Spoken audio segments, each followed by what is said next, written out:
Já parou pra pensar por que a gente reconhece o Mario ou o Sonic só pela sombra? Pois é, não é mágica não.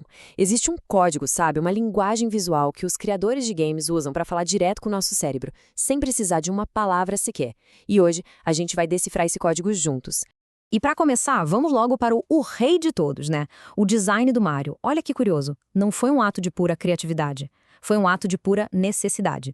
Pensa bem, animar cabelo em 8 bits era um pesadelo. Solução? Coloca um chapéu nele. Desenhar uma boca expressiva com pouquíssimos pixels? Impossível. Então, tá aí, um bigode bem marcante. E o macacão?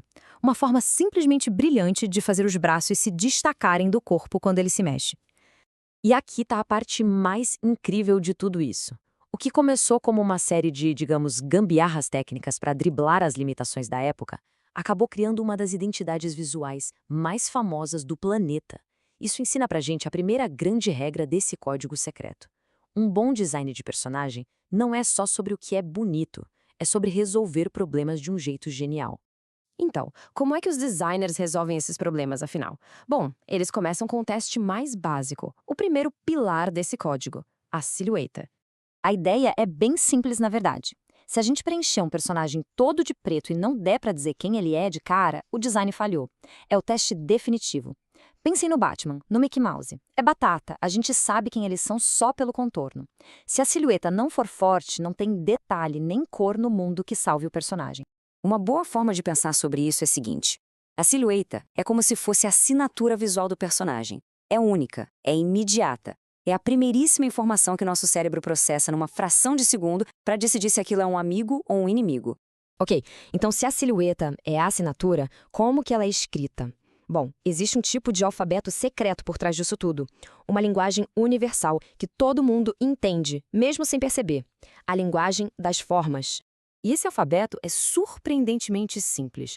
É baseado em só 3 formas. Círculos de curvas passam aquela sensação de segurança, de algo amigável e inofensivo. É só pensar nos personagens mais fofinhos. Já os quadrados e retângulos, eles transmitem estabilidade, força, confiança. São os nossos heróis, os tanques. E os triângulos? Ah, as pontas e ângulos são um sinal universal de perigo, velocidade e agressividade. É o design literalmente gritando cuidado. Então, o ponto principal é este. Se a silhueta é a assinatura, as formas são a linguagem corporal. Antes mesmo da gente começar a pensar, nosso cérebro já leu essas formas e decidiu se aquele personagem é um amigo, um obstáculo ou uma ameaça. Agora que a gente já tem o esqueleto, a estrutura da silhueta, tá na hora de dar uma alma para ela. E para isso, os designers usam a ferramenta mais poderosa que existe para manipular nossas emoções, a cor.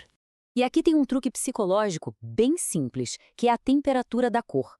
Cores quentes, tipo vermelho ou amarelo, elas são como um grito visual. Elas pulam na nossa frente pedindo atenção. Já as cores frias, como azuis e roxos, são mais passivas.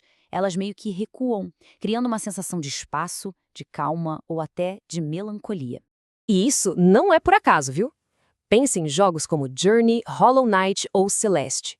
Eles não são só bonitos, eles são verdadeiras aulas de como usar a cor de propósito. Cada paleta ali foi escolhida a dedo para contar uma história e para guiar as emoções de quem joga. O que nos leva a uma analogia perfeita. Se as formas são a linguagem corporal, a cor é a trilha sonora emocional do design. Ela define o clima de uma cena ou de um personagem antes mesmo de qualquer coisa acontecer. Certo, já vimos as peças do quebra-cabeça, silhueta, formas e cor. Agora, vamos ver como elas se encaixam de um jeito magistral, num exemplo moderno. Vamos analisar o código em ação no jogo Celeste. Essa é a Madeleine, a protagonista. Reparem na silhueta dela. É cheia de formas arredondadas, principalmente no rosto e no corpo, o que passa uma sensação de suavidade, de vulnerabilidade. Mas olhem o cabelo. Aquele vermelho vibrante é uma cor quente que funciona como um farol, sabe? Um ponto de foco que guia nosso olhar e conecta a gente com ela o tempo todo. E aqui está a genialidade do design. Essa é Madeline, o alter ego da Madeline. Ela tem exatamente a mesma silhueta, mesma coisa. Só que ao inverter a paleta de cores para esses roxos e azuis, que são frios e intensos, os artistas transformam a personalidade dela por completo. A mesma forma agora parece agressiva, sombria, uma ponente. E é exatamente isso que torna o design tão poderoso. Essa única decisão, manter a silhueta e inverter as cores, conta a história inteira sobre a dualidade interna da personagem. Não precisa de texto, não precisa de diálogo. É comunicação visual pura e genial. Então, é isso. O código foi decifrado. Vamos só recapitular o que a gente aprendeu? A silhueta é a assinatura visual única. As formas são a linguagem corporal que diz pra gente qual é a personalidade. E a cor é a trilha sonora que dita a emoção. São esses 3 pilares, trabalhando sempre juntos. Na próxima vez que for jogar, faça esse exercício. Ignore a história por um segundo e só observe. Olhe para as silhuetas, para as formas, para as cores. Tente decifrar qual é o código secreto por trás do seu personagem favorito. É bem provável que a genialidade que cativou tanto estava esse tempo todo escondida bem ali na frente dos olhos.